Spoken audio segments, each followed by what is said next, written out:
y a aujourd'hui, il ne faut pas se le cacher, le fait que nous sommes confrontés à la manière dont beaucoup de médias français donnent une image plus que complaisante, je dirais une image complice de la prostitution. Et à contrario, cela a été dit tout à l'heure à plusieurs reprises, hein, les mêmes tentent de nous disqualifier, c'était écrit dans la tribune, excellente tribune que vous nous avez proposée, tentent de nous disqualifier en nous faisant passer pour des personnes coincées, pour dire les choses de manière un peu vulgaire, comme des liberticides hein, qui voudraient instaurer un nouvel ordre moral. Alors que ce que nous voulons, c'est la disparition de ce système infamant pour les personnes humaines qu'est le système prostitutionnel.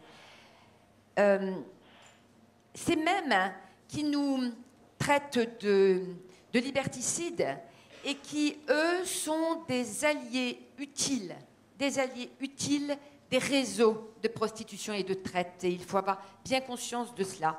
Et sous couvert d'arguments progressistes tels que celui de la libre disposition de son corps pour les femmes, on sait ce que ça veut dire la libre disposition de son corps. On en a été privé pendant des siècles, des millénaires.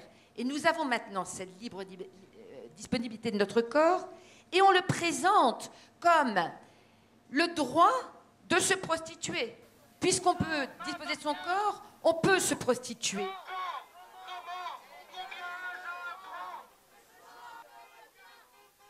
Comment ne pas voir que cet argument, utilisé de manière fallacieuse, couvre en réalité un recul extraordinaire des droits des femmes, un recul extraordinaire des droits tout court et des droits des femmes en particulier.